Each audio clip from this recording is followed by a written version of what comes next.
Good morning. I hope you're going to be enjoying this weekend and that our rain will stop. Um, Today we're going to be talking mostly about chapter 7 because it is really the key chapter to the book White Heart. Up to this point, we've seen Madeline experience various cultures, have different reactions to the question of marriage, bump into problems with her own anxiety regarding physical intimacy. And in chapter 7, this all comes to a head. So I'm just giving you a precursor, if you will. I want to have you have a context for understanding what is happening to Madeline. And let me just back up for a minute and say that in essence, the book White Heart is about trauma. Trauma of a variety of kinds in a lot of people's lives. And so it happens to us. And my hope is that by reading this book, we will all gain an understanding of how to support one another in the midst of our trauma. Now, where do we get Madeline, or how does Madeline come about being so anxious and fearful of intimacy and seeing people making out and whatnot? This is because of her own history of trauma. The body absolutely amazes me. Do you realize that every cell in our body stores memories of trauma? And this is why PTSD, post-traumatic stress disorder, happens.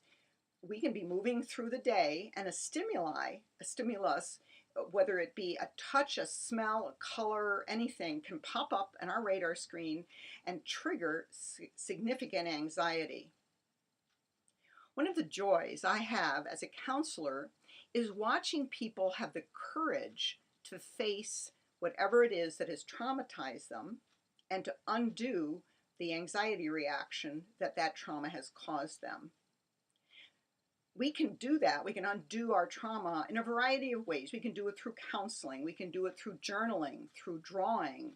We can do it through talking with a friend, which is what Madeline did when she talks to Catherine. We can do it through prayer and just communing with God.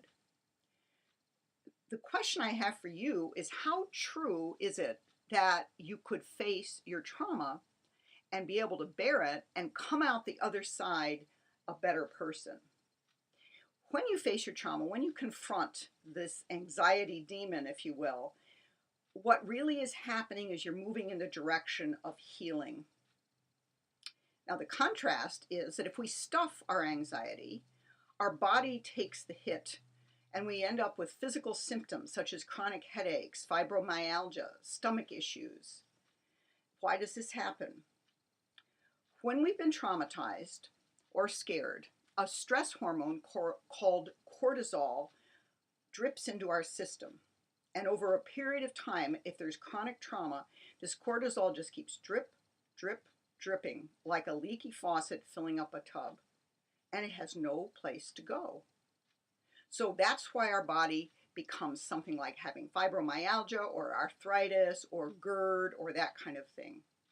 So what we really need to do is recognize that we have to have the strength in ourself or with a support person or in a community of survivors to talk about what has happened to us.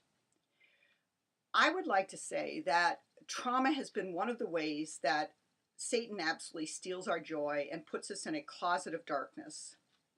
And my prayer is that through reading White Heart, through us talking together as a group, we will be able to come out from underneath this oppression and experience a new freedom.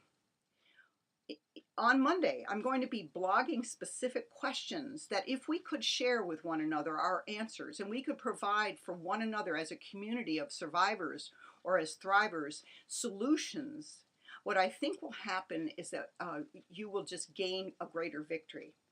So my prayer in this case is that you will get to know the Creator so well and have such a sense of His love that you will feel you have the strength to face whatever it is that haunts you. Those of you who are readers who have not had a trauma history, recognize all of the things that I've said with regard to helping your friends, because 1 out of 3 women and 1 out of 4 men have had a history of sexual abuse. At this point, I just want to wish you well with your reading. It's getting to be a little tough in chapter 7, but we will move forward into more adventurous scenes in the future. So stick with me, and I look forward to talking to you next week.